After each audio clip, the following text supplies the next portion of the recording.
ইহুদি, খ্রিস্টান ও মুসলিমদের কাছে সবচেয়ে সম্মানিত ছিলেন হযরত ইব্রাহিম আলাইহিসসালাম, যিনি ছিলেন নূহ আলাইহিসসালামের দশম বংশধর।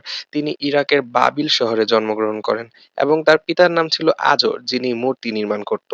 ইব্রাহিম আলাইহিসসালাম এমন এক সমাজে জন্মগ্রহণ করেন যেখানে মূর্তি পূজা প্রচলিত ছিল।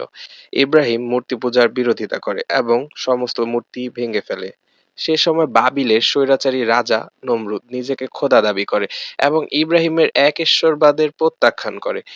ইব্রাহিমের তাওহীদের প্রচার নমরুদকে ভীত করে তোলে। তখন নমরুদ এক বিশাল অগ্নিকুণ্ডে ইব্রাহিমকে নিক্ষেপ করে, তবে আল্লাহর হুকুমে আগুন নবী ইব্রাহিমকে ছোঁয়া দেয়নি এবং ইব্রাহিম অক্ষত অবস্থায় অগ্নিকুণ্ড থেকে বের হয়ে আসে।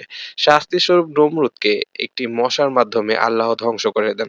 ইব্রাহিমের প্রথম স্ত্রী সারা আলাইহিসসালাম এবং তাদের সন্তান ছিল ইসহাক আলাইহিসসালাম, এবং দ্বিতীয় স্ত্রী হাজেরা আলাইহিসসালাম এবং তাদের সন্তান ছিল ইসমাইল আলাইহিসসালাম। নবী ইব্রাহিমকে আল্লাহ অসংখ্য পরীক্ষা দিয়েছিল, যেখানে ইব্রাহিম সফল হয়েছিল। যেমন আল্লাহর আদেশে ইব্রাহিম প্রিয় পুত্র ইসমাইলকে কুরবানি দিতে প্রস্তুত হয়েছিল। এছাড়া স্ত্রী হাজেরা ও শিশু ইসমাইলকে মক্কার মরুভূমিতে রেখে আসা। এছাড়া আল্লাহর আদেশে নবী ইব্রাহিম ও তার পুত্র ইসমাইল কাবা ঘর পুনর্নির্মাণ করেন। নবী ইব্রাহিম পাপ ও শিরকের বিরুদ্ধে অবস্থান নিয়েছিল এবং ত্যাগ ও ধৈর্যের মাধ্যমে আল্লাহর প্রতি আনুগত্য প্রকাশ করেছিল। নবী ইব্রাহিম ফিলিস্তিনের হেব্রন শহরে মৃত্যুবরণ করেন এবং সেখানে তাকে দাফন করা হয়।